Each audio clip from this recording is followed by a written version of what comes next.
अगला सेक्शन है आपका शिक्षण अपेक्षुता। सबसे आसान और सबसे स्कोरिंग सेक्शन अगर आपका कोई है बीएसटीसी के पेपर में तो शिक्षण अपेक्षुता है। क्यों है सबसे स्कोरिंग? क्योंकि इसमें 4 ऑप्शन जो आपके सामने होंगे उनमें से 3 सही होंगे और 1 गलत होगा। अब वो 3 सही में कैसे सही करने हैं, उनको ऑप्शन कौन से पे टिक करना है। जैसे कोई प्रश्न आपको दिया हुआ होगा कि बच्चे को कैसे पढ़ाना चाहिए।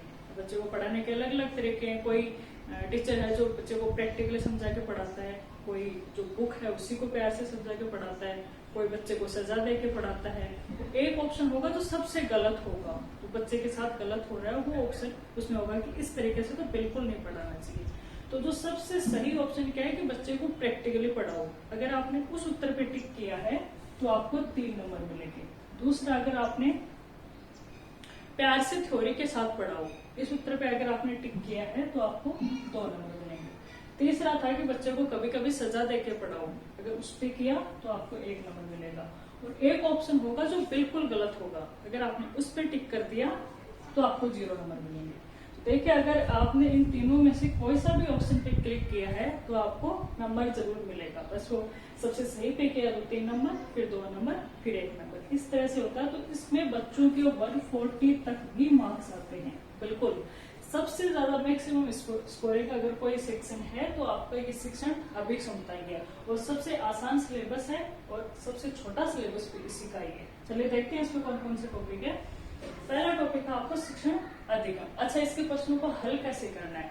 इसके प्रश्नों को हल करते टाइम खुद को शिक्षक समझना है, क्योंकि अब आप शिक्षक बनने जा रहे हैं तो आप में वो एबिलिटी होनी चाहिए जो एक बच्चे को पढ़ा सके। आपको बच्चे को किस तरह से पढ़ाना है, किस तरह से समझाना है, कौन कौन से गुण आपको उसमें सर्जित करवाने हैं। इस तरह के प्रश्न जब आप सोल्व करने हैं तो खुद को शिक्षक समझिए। ठीक है, तो सबसे पहला आपका टॉपिक है शिक्षण अधिगम। अधिगम क्या होता है? लर्निंग।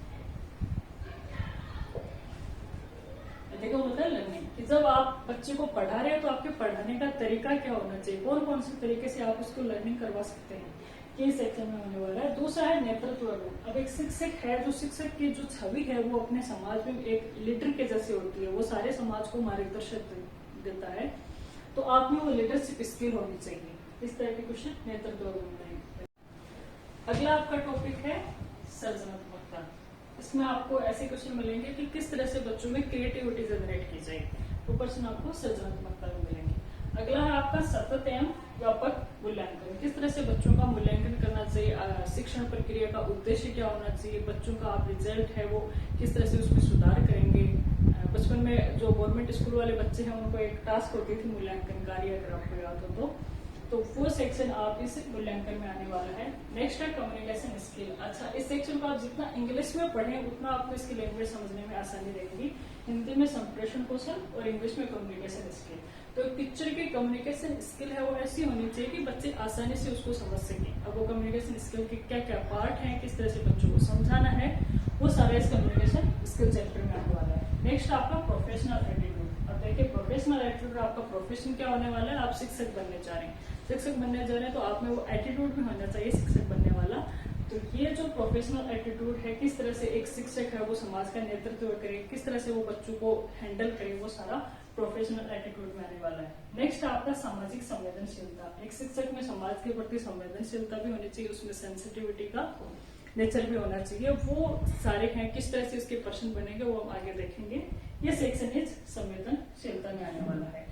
देखिए, इसका पर्टिकुलर बुक तो नहीं है, जितने भी आपके गाइड हैं वो आप पढ़िए, प्लस इसके जो अलग एक्स्ट्रा क्वेश्चंस हैं एक्सप्लेनेशन के साथ वो पीडीएफ में आपको प्रोवाइड करवा दूंगी। तो आप थ्योरी पढ़ने के बाद वो क्वेश्चंस और उनका एक्सप्लेनेशन आप देख लोगे तो आपको ये टॉपिक क्लियर हो जाएगा। अब हम देखते हैं भाषा योग्यता में आपको कैसे पढ़ना है, किसको हिंदी चूज करनी है, किसको संस्कृत चूज करनी है, वहां आप कैसे मैक्सिमम ला सकते हैं, क्योंकि जनरली सभी बच्चों को इंग्लिश में प्रॉब्लम हो रही है। तो आज अब हम इंग्लिश का देखने वाले हैं कि इंग्लिश हम किस तरह से पढ़ें।